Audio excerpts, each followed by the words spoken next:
נפגשנו ככה, גלעד ואני, באחד הפודקאסטים שהוא אירח אותי, ברדיו מודיעין בזמנו, והיום אה, שנינו בעצם, כל אחד מאיתנו התפתח ככה בהקשבה, בפיתוח עוצמות, בפיתוח יכולות של אנשים אחרים, ואנחנו עובדים ככה וגלעד, יאללה, תציג את עצמך.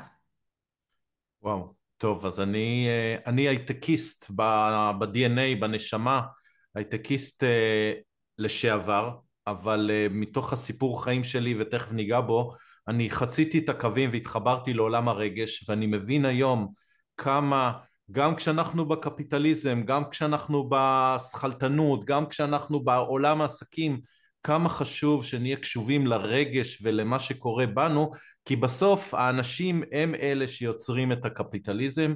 היום אני מאמן רגשי, אני עובד עם תת מודע טיפולי, עם כלים מעולם ההיפנותרפיה, טבילה בקרח, טיפול רגשי במגע, כל זה העולם שלי, אבל עדיין את כל זה אני עושה, כמה שאני מדבר רוחני ורגשי, את כל זה אני עושה בשפה מאוד ארצית, שכלתנית, בכל זאת מהנדס מחשבים בסוף היום.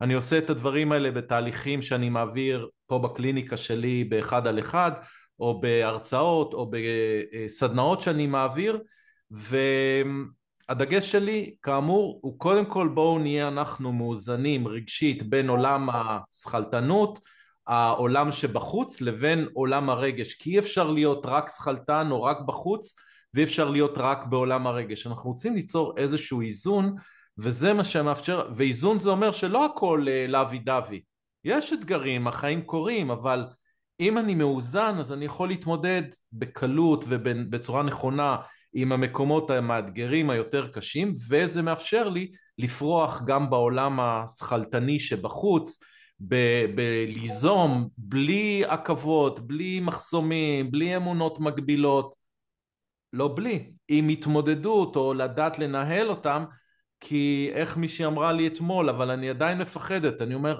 הפחד משרת אותנו, עוזר לנו לשמור הוא שומר עלינו.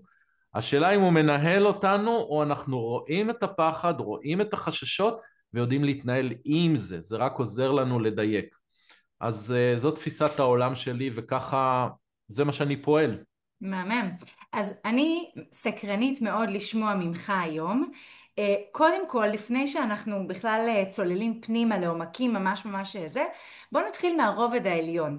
כשאנחנו נפגשים עם המטופלים שלנו, עם הקבוצות שאנחנו מנחים, שנינו מדברים בעצם איזושהי שפה מאוד יישומית, שפה מאוד מאפשרת, איך אמרת? ארצית.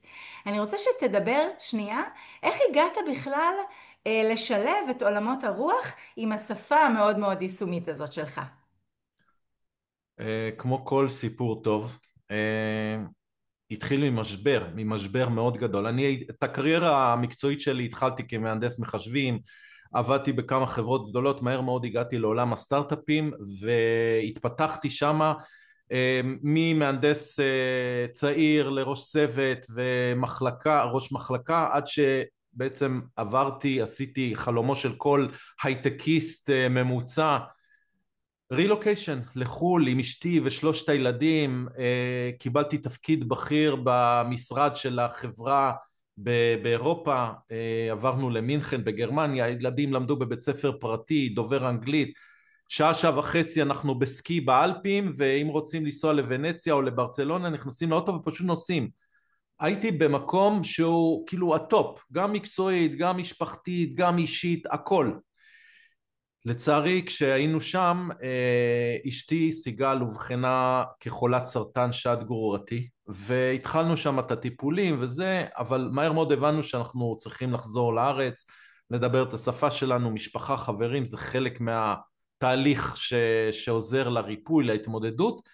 ואחרי שחזרנו לארץ הסיפור הוא טיפה יותר מורכב, אפשר לעקוב אחריי ברשתות לשמוע את הסיפור המלא, אבל מה שקרה זה שבסוף 2011 לצערי סיגל נפטרה, ואני נשארתי לבד עם שלושה ילדים, ומה עושים עכשיו? כאילו לא ידעתי, אני סיגל הייתה אחראית על הבית, על הבישולים, על המערכות יחסים חברתיות של המשפחה, אני עבדתי, מקסימום הייתי אחראי על המנגל, עד היום אני אחראי על המנכ"ל.